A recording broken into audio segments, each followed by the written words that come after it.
Hello दोस्तों, आज हम बात करेंगे एक ऐसे देश के साथ भारत के संबंध के बारे में जो कि भारत का सबसे बड़ा व्यापारिक साझेदारों में से एक है, लेकिन वही शायद हमारा सबसे बड़ा आज की तारीख में प्रतिद्वंदी भी है।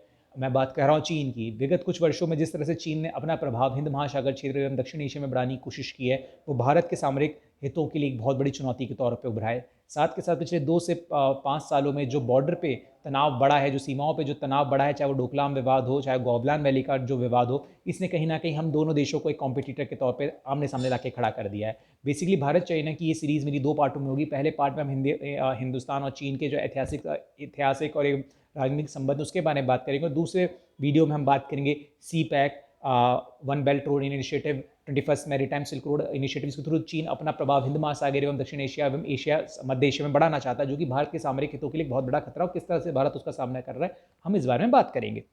अगर हम चीन और भारत के संबंधों की बात करें, तो जो आज व्यापारिक संबंध हमारे करीबन $82 बिलियन तक पहुंच चुके हैं। अगर हम इसको बैकग्राउंड में जाएं तो रिलेशनशिप बहुत पुरानी है। भारत से ही चीन में बुद्धिज्म गया। काफ़ी सारे चीनी यात्री, हुआनसांग फानन जैसे लोग, फाहिनहान, इंडिया आते रहे। काफ़ी सारे चीनी स्कॉलर जो एंशिएंट इंडियन यूनिवर्सिटीज़ थी, तक्षशिला थी, नालंदा थी, वहाँ पे पढ़ाई करते थे। हमारे बीच में एक स्ट्रॉन्ग कल्चरल लिंक्स रहे। साउथ के स्टेट्स के maritime sea routes, Malacca state के थ्रू चीन के साथ व्यापारिक संबंध काफ़ी हद तक रहे। हम अगर बात करें संबंधों के बारे में, तो बुद्धिज्म सबसे इंपॉर्टेंट लिंक है इंडिया और चाइना की। लेकिन एक अगर हम मॉडर्न पर्सपेक्टिव में, जो एक हम बात करते हैं इंडियन फॉरेन पॉलिसी के पर्सपेक्टिव में बात करना शुरू करते हैं, जो पहला मॉडर्न या मिडवल एरा में इंटरेक्शन हमारा शुरू होता है, वो सिख चाइना वॉर था। सिख एम्पायर और चाइना वॉर था, जो 1819 में हुआ था, जिसमें सिखों ने अपने बेस को तिब्बत तक बढ़ाने की कोशिश की थी। देखिए, 1819-1820 का दौर वो है जब चीन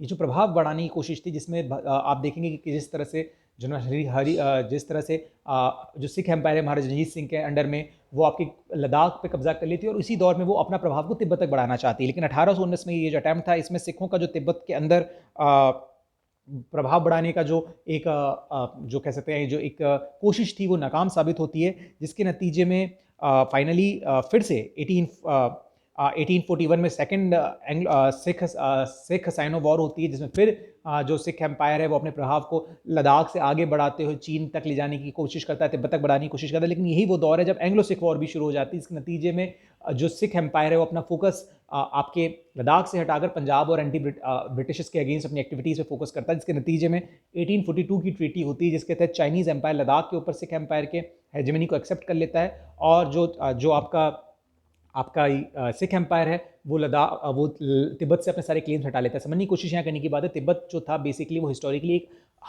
एक अलग स्टेट, एक ऑटोनोमस स्टेट के तौर पे था, लेकिन इस पर सुजरनिटी चाइनीज़ एम्पायर की जो तिब्बत के दलाई लामा थे वो एक्सेप्ट करते थे। मतलब दलाई लामा तिब्बत के पॉलिटिकल हेड ज़रूर थे, पर उनके ऊपर जो सुजरनिटी थी, जो मतलब एक संप्रभुता थी, वो चीन की मानी गई थी कई संधियों के थ्रू। जैसे कि ब्रिटेन के अंदर अगर आप इन ब्रिटिश इंडिया की बात करें, कई सारे देशी रियासतें थीं, लेकिन इनके ऊपर सुजरनिटी जो थी वो ब्रिटिश एम्पायर की थी। तो ये केस तिब्बत के साथ भी था।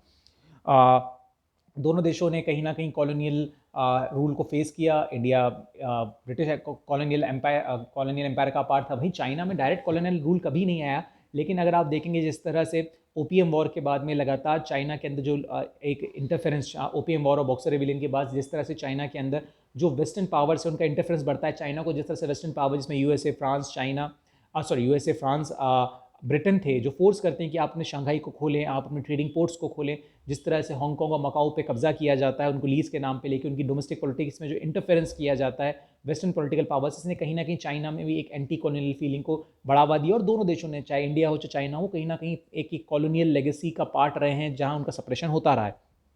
इनिशियली अगर आप देखें जिस तरह से ओपीएम वॉर थी, जिसमें जब चाइना ने जब ओपीएम ट्रेड पे अपने बैन कर दिया, जो ब्रिटिश इंडिया से ओपीएम जाता था, ब्रिटेन उस पर अटैक किया और उसे फोर्स किया कि वो अपने मार्केट्स को खोले for foreign traders and foreign companies and specific for the British powers. तो कहीं ना कहीं एक सेंस ऑफ रेटिलिएशन और एक सेंस ऑफ सप्रेशन दिमाग में था ब्रिटेन चाइना की, कि हमारे साथ गलत हो रहा है। सिमिलरली जापान का जो उस पर अटैक रहा, जिस तरह से जापान ने जब मिड 1930 के दशक में जब चाइना के अंदर इंटरफेरेंस शुरू किया, पहले मंचूरिया पे कब्जा किया, फिर वो सेकेंड वर्ल्ड वॉर में जो नानजिंग मैक्स से कह रहे हैं, जिस तरह से ब्रूटल सप्रेशन चाइनीज़ का जापानीज़ ने किया।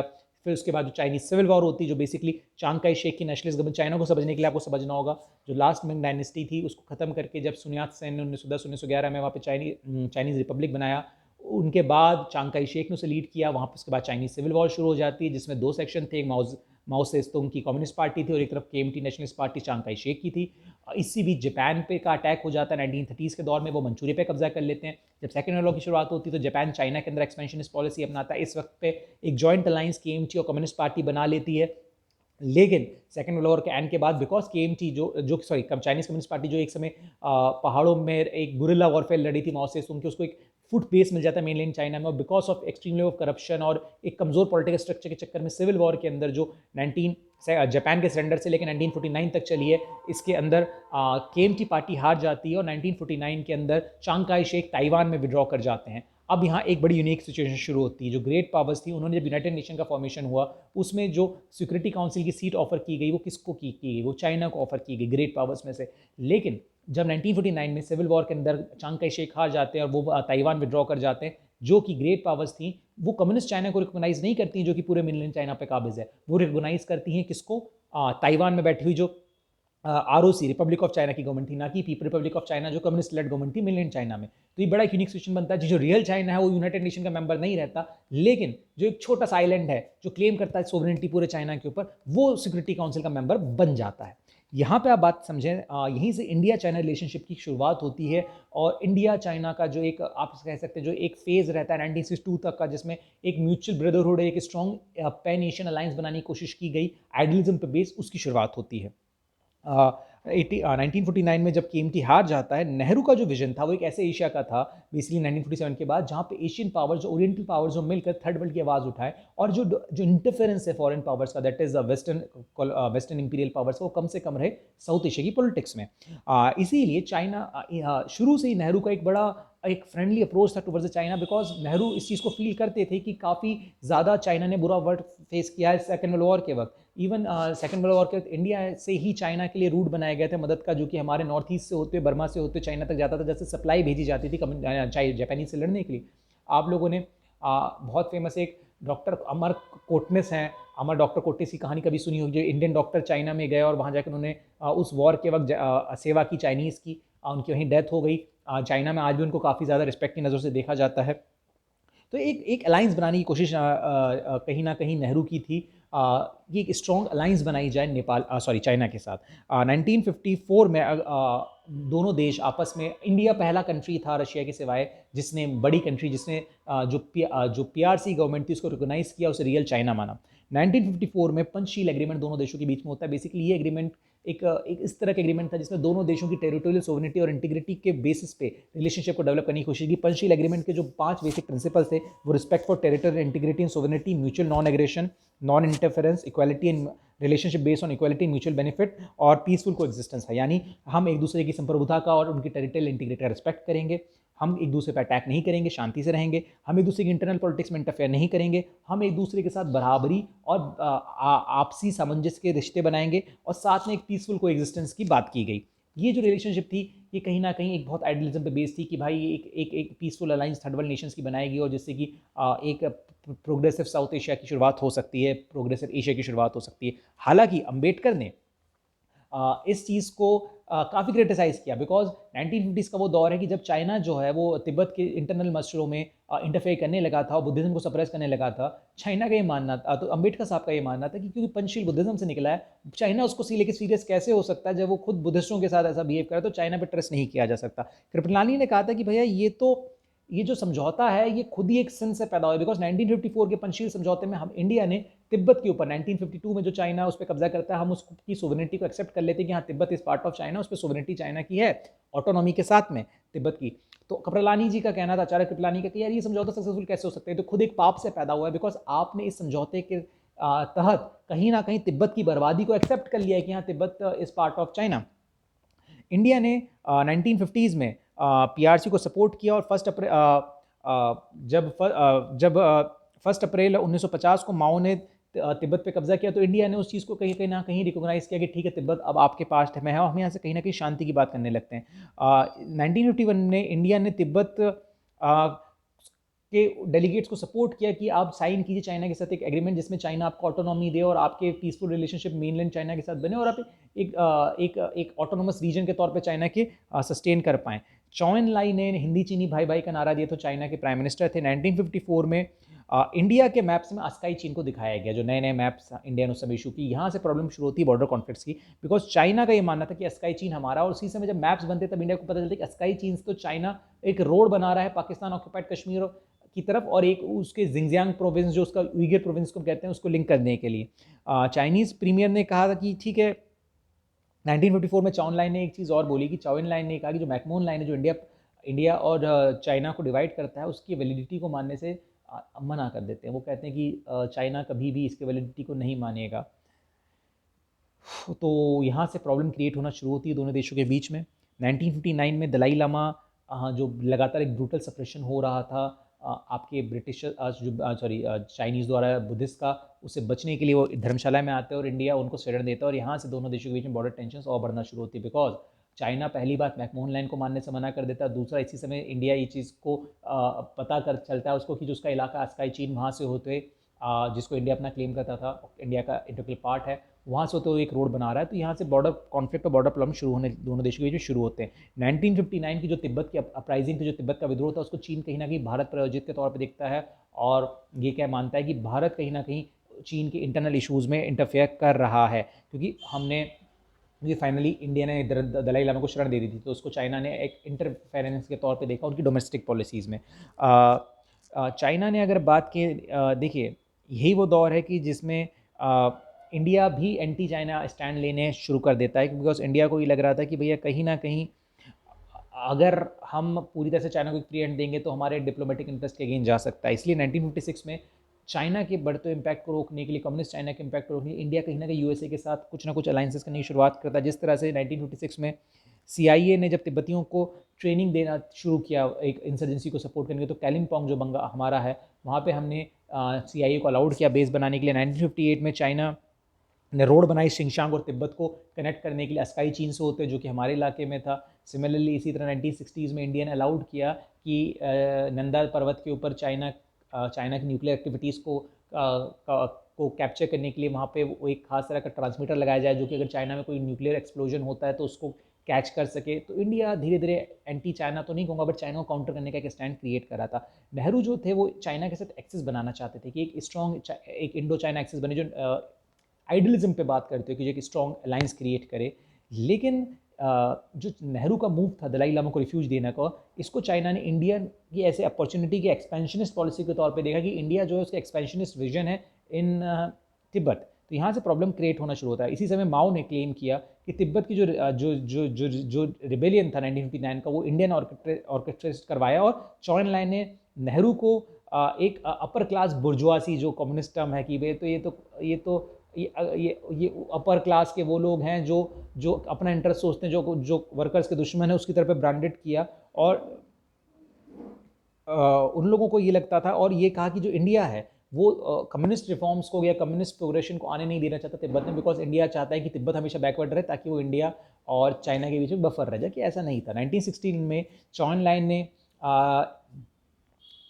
इंडिया से कहा कि अगर आप अपने प्लान्स, जो अपना जो क्लेम है अस्काई चीन में, उसे ड्रॉप कर दे, तो ये मान लेते कि अस्काई चीन जो है वो चाइना का हिस्सा है, तो चाइना इस चीज़ को मानने के लिए तैयार हो जाएगा कि जो नेफा है, जिसे आज अरुणाचल प्रदेश कहते हैं, उस पर जो क्लेम, वो हिस्टोरिकली इस बात का डालते थे कि एक आध दलाई लामा इनके अरुणाचल में पैदा हुए, और हिस्टोरिकली कभी तिब्बतियन एम्पायर का पार्ट है, इसलिए अभी चाइना का पार्ट है, बिकॉज चाइना सोजरेनिटी ओन करता है तिब्बत के ऊपर, तो हम वो क्लेम छोड़ने को तैयार हो जाएंगे। बट इंडिया इस चीज़ को रिफ्यूज़ कर देता है। 1961 में इंडियन फॉरेन पॉलिसी, इंडियन जो गवर्नमेंट है वो फॉरवर्ड पॉलिसी को अपना लेती है।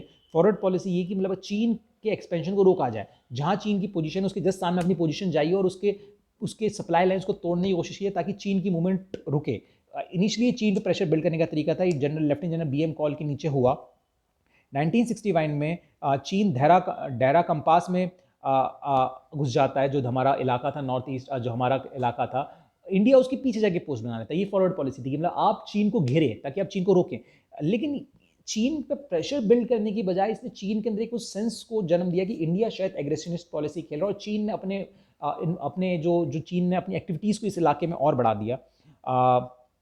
इसके दौरान जुलाई 1962 में ये फॉरवर्ड पोजीशन थी जिसके थ्रू चाइना की सप्लाई लाइन को काटने की इंडिया की कोशिश थी, वो तेज़ी से आगे बढ़ती है, और कहीं ना कहीं चाइना की मिलिट्री कैपेबिलिटीज़ को इंडिया चैलेंज करना शुरू करता है नॉर्थ ईस्ट के अंदर और लद्दाख के अंदर। 10 जुलाई 1962 को चाइना कि हिंदुस्तान के 350 जो सोल्जर्स थे वो चुशुल घाटी में चाइना को पीछे से सराउंड कर लेते, इसकी मजबूरी में चाइना विड्रॉ करता है। लेकिन 11 सितंबर को ये जो फॉरवर्ड पोस्ट थी उनको ऑर्डर दे दिया जाता है कि अगर भाई चीन कोई एग्रेशन दिखाता है तो आप उसे गोली चला सकते हैं। मतलब 1962 तक कंडीशंस इतनी बढ़ती गई, जिसका नतीजा मेन एम जो था कहीं ना कहीं चाइना को घेरना था। लेकिन इंडिया के इस इशू को चाइना ने एक बड़े अलग तरीके से देखा। चाइना ने इसके बाद एग्रेसिव पॉलिसी खेलना चाहिए। इंडिया के खिलाफ एग्रेशन में चाइना के मेन 2 मकसद थे। पहला, नेहरू की इमेज को दुनिया के अंदर जो एक थर्ड वर्ल्ड लीडर के तौर पे उभरती हुई है उसे खत्म करना। दूसरा, इंडिया को सजा देना, जो साइनो सोवियत स्प्लिट के बाद इंडिया सोवियत यूनियन की ओर खिसकता जा रहा था उस चीज़ के लिए। तो यहाँ से इंडिया चाइना की जो वॉर सिचुएशन है वो पूरी तरह से क्रिएट होना शुरू होती है।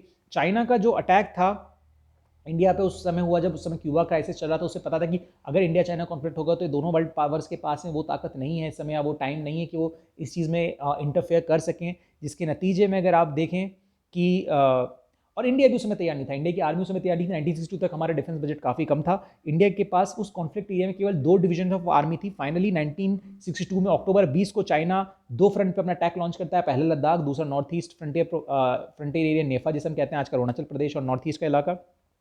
वेस्ट में उनका जो फोकस था वो अस्काई चीन के इलाकों से, चिपचाप इलाके से इंडियन फोर्सेस को निकालना था। और ईस्ट में उन्होंने नाथुला पर अटैक किया। 17 नवंबर को बैटल ऑफ रेंगजेंगला रिज हुई, जो काफ़ी बुरी बैटल थी। बैटल ऑफ रेंगजेंगला में जो अहीर चार्ली कंपनी थी, जो काफ़ी बड़ी शहादत उन लोगों ने दी। और कहा जाता है कि वो 200 जो सिपाही थे, 200 से ज़्यादा सिपाही मेजर शैतान सिंह के नीचे, उन लोगों ने वीरता से लड़ाई लड़ी, किसी ने सरेंडर नहीं किया। और जब उनकी बॉडीज़ बाद में रिकवर की तो सबकी छाती में गोली थी या उनके हाथों में बंदूक थी। तो मतलब इंडिया वीरता से लड़ी, बट हमारे पास सप्लाई लाइन उतनी मजबूत नहीं थी। ईस्ट के अंदर चाइना 30 किलोमीटर तक तेजपुर, असम के पास तक पहुंच गया। तेजपुर में इतना पैनिक था कि ट्रेजरीज को जला दिया गया, पोस्ट ऑफिस के डॉक्यूमेंट जला दिए गए, तेजपुर को खाली कर दिया गया। तेजपुर एक बहुत मेजर टाउन है जबकि असम का। तो मतलब हम हारने लगे। 19 नवंबर को चाइना यूनिलैटरल सीजफायर डिक्लेयर कर देता और ये कहते हैं कि भाई हमने तो अपना एम कर लिया और हमें शांति चाहिए, हम वॉर नहीं चाहते। तो 19 नवंबर को चाइना यूनिलैटरल सीजफायर डिक्लेयर कर देता है। 1967 में अगेन इशू क्रिएट होता है, नाथुला और चूला पे कॉन्फ्रंट्रेशन होता है दोनों के बीच में 11 सितंबर से लेकर 15 सितंबर के बीच में। अक्टूबर 1967 में साइनो इंडियन बॉर्डर डिस्प्यूट लगातार चलता रहा। तो बेसिकली 2 थिएटर्स में आपको समझना होगा। पहला थिएटर अस्काई चीन का इलाका है, जो कश्मीर का इलाका जो इस समय चीन के कब्जे में है। दूसरा नेफा, जिसपे वो क्लेम करता है, जिसमें हमारे नॉर्थ ईस्ट एरियाज खास करके हमारा अरुणाचल प्रदेश आता है। मैकमोहन लाइन जो बेसिकली 1919 में शिमला कन्वेंशन के तहत डिसाइड की गई थी तिब्बत इंडिया के बीच में, जिसमें चाइना के रिप्रेजेंटेटिव उठ के चले गए थे। तो ब्रिटिश इंडिया और तिब्बत ने किसी से साइन किया। तो चाइना का मानना है कि वो इस बॉर्डर को नहीं मानता बिकॉज इसके अंदर चाइनीज रिप्रेजेंटेशन नहीं है, और ब्रिटिश गवर्नमेंट ने अंडी इन्फ्लुएंस डालते हुए तिब्बत को मजबूर किया था कि वो इस ट्रीटी को साइन करे। और यहीं से यही प्रॉब्लम की जड़ है। इंडिया जो है उसको रिकोगनाइज करता है, बट चाइना इसको रिकोगनाइज नहीं करता मैकमोहन लाइन को। अस्काई चीन में टोटल 37,240 किलोमीटर 245 स्क्वायर किलोमीटर का एरिया कब्जे में है चीन के इस समय। 1963 में इसके सिवाय पाकिस्तान ने 5800 स्क्वायर किलोमीटर का एरिया और जो उसके कब्जे के वाले कश्मीर का था वो भी सरेंडर कर दिया, जिसके थ्रू काराकोरम हाईवे बनाया गया। 2013 में चाइना ने जो दौलत बेग ओल्डी है उसके सामने अपने कैंप्स क्रिएट कर, यहाँ से जो नया ये इसके बाद का जो दौर है 1970s के बाद से ये पीसफुल, आप पीसफुल क्या कह सकते हैं, ये काम कोल्ड वॉर का एरिया था। लेकिन जब इसमें एस्केलेशन शुरू होते हैं, चाइना जब 2000 के बाद अपने आप को ग्लोबल लीडर के तौर पर इस्टेब्लिश करना चाहता है और इंडिया एक मेजर चैलेंज के तौर पर उसके सामने उभर कर आता है, तो यहाँ से कहीं ना कहीं इंडिया चाइना के जो बॉर्डर कॉन्फ्लिक्ट्स हैं बढ़ना शुरू होते हैं। 2013 में चाइना दौलत बेग ओल्डी के सामने अपने कैंप्स क्रिएट कर लेता है। 2017 में डोकलाम विवाद होता है। जब ये तब होता है जब चाइना डोकलाम के पास में अपनी एक रोड बनाने लगता है ट्राई जंक्शन पे, जहाँ पे इंडिया, भूटान और चीन की बॉर्डर मिलता है। बिकॉज भूटान की डिफेंस की रिस्पॉन्सिबिलिटी इंडिया के पास है। भूटान इस पर प्रोटेस्ट करता है कि आप यहाँ रोड नहीं बना सकते बिकॉज ये कंट्रोवर्शियल एरिया है, इसको लेकर ऑलरेडी डिबेट चल रही है। तो डोकलाम में इंडिया चाइना की बॉर्डर्स आर्मी आमने सामने आ जाती हैं। ये डोकलाम कॉन्फ्रंट्रेशन होता है। 2020 में बॉर्डर स्क्रिमिश जो होते हैं प्योंगयांग लेक के पास फिर से होते हैं, और ये काफ़ी इंटेंस होते हैं। देखिए इन मई 2020 में चाइना इंडिया की रोड्स को, जो इंडिया उस समय बना रहा था लद्दाख में, उसको ऑब्जेक्ट करता है कि आप ये जो है कंट्रोवर्शियल एरिया में बना रहे हैं, जो डिस्प्यूटेड एरिया है। 15-20 जून के बीच में जो डिस्प्यूट होता है गावलान वैली में, उसमें 20 सोल्जर शहीद होते हैं, और ये क्लेम किया जाता है कि 40 चाइनीज 20 सोल्जर्स भी मारे गए हैं। उनके बारे में क्लेम क्लियर इसलिए नहीं बिकॉज चाइना ने कभी क्लियर नंबर बताया ही नहीं।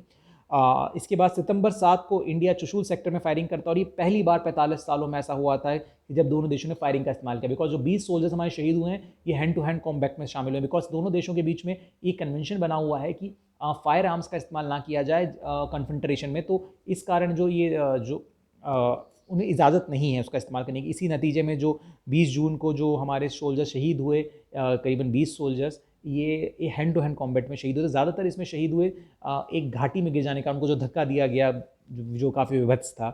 खैर 7 सितंबर को पहली दफ़ा हथियारों का इस्तेमाल हुआ दोनों देशों के बीच में, ये 45 साल में पहली दफ़ा था। इसके जवाब में हिंदुस्तान ने चीन के 200 ऐप्स को बैन कर दिया। चीन के कई सारे जो कॉन्ट्रैक्ट्स इंडिया के साथ ट्रेड कॉन्ट्रैक्ट्स चल रहे थे उन्हें ख़त्म कर दिया गया। इंडिया ने अपनी मिलिट्री प्रेजेंस को उस इलाके में काफ़ी ज़्यादा बढ़ाया। बॉर्डर रोड ऑर्गेनाइजेशन ने नई नई सड़कें बनाने की शुरुआत की। इसके सिवाय इंडिया ने 125 नए सुखोई विमान खरीदने की कोशिश में, 21 नए मिग 29 विमान खरीदने की प्रोसेस में है। साथ के साथ SIG जो असॉल्ट राइफल्स हैं 70,000, उसका इंडिया ने फटाफट ऑर्डर दिया। इंडिया मिलिट्री बिल्डअप करके चाइना के इस बढ़ते एक्सपेंशन पॉलिसीज़ को चैलेंज करने की कोशिश कर रहा है। यहाँ आप गौर करिए कि जो इंडिया चाइना बॉर्डर कॉन्फ्लिक्ट है, एक हिस्टोरिकल कॉन्फ्लिक्ट रहा है। इसमें 1970 के बाद से एक कामनेस थी, 80s के बाद से कामनेस थी, बिकॉज 1990 से लेकर 2010 तक का दौर है जब इंडिया चाइना रिलेशनशिप काफ़ी बेहतर होते हुए दिख रहे थे इकोनॉमिकल पर्सपेक्टिव में। लेकिन जब चाइना अपने प्रभाव को बढ़ाने की कोशिश करता है साउथ ईस्ट एशिया और साउथ एशिया में, ये इंडिया के लिए खतरे की घंटी के तौर पर देखता है इंडिया, और यहीं से ये कन्फ्रंट्रेशन होना शुरू होता है। और इंडिया चाइना एक मेजर राइवल के तौर पर उभर कर शुरू होते हैं साउथ एशिया और आपके इंडियन ओशन रीजन में। और यही नतीजा है कि इंडिया पे प्रेशर बिल्डअप करने के लिए चाइना लगातार इन बॉर्डर डिस्प्यूट्स को इस्तेमाल कर रहा है। इसके बाद की क्लास में हम अगले चैप्टर में डिस्कस करेंगे इंडिया चाइना के जो रिलेशनशिप है, इकोनॉमिकल रिलेशनशिप लिबरलाइजेशन के बाद से कैसे रहे, कितना डिपेंडेंसी इंडिया का चाइना के ऊपर है, और क्यों चाइना इंडिया को बार बार प्रोवोक कर रहा है कि ये जो डोकलाम में ट्राई जंक्शन जहाँ इंडिया भूटान और चाइना मिलते हैं, या गावलान वैली में, या आपके अरुणाचल के एरिया में, क्यों चाइना इंटरफेयर करने की कोशिश कर रहा है? वो प्रेशर बिल्डअप करना चाहता है, वो इंडिया का पे प्रेशर अप बना के रखना चाहता था कि इंडिया यहाँ ऑक्यूपाइड रहे और चाइना अपना इन्फ्लुएंस साउथ एशिया और साउथ ईस्ट एशिया और सेंट्रल एशिया और अफ्रीका में बढ़ा ले। तो अगले वीडियोज़ में हम डिस्कस करेंगे इंडिया की जो डिपेंडेंसी है इस रीजन के ऊपर, इंडिया चाइना की जो एक दूसरे पर इकोनॉमिकल डिपेंडेंसी, और किस तरह से चाइना एक बड़े खतरे के तौर पे उभर रहा है। हम डिस्कस करेंगे वर्ल्ड बेल्ट रोड इनिशिएटिव को, हम डिस्कस करेंगे सीपैक को। सीपैक की शायद वीडियो एक अलग हो सकती है और OBR की वीडियो अलग हो सकती है। उम्मीद करता हूँ वीडियो आपको पसंद आई होगी। थैंक्स।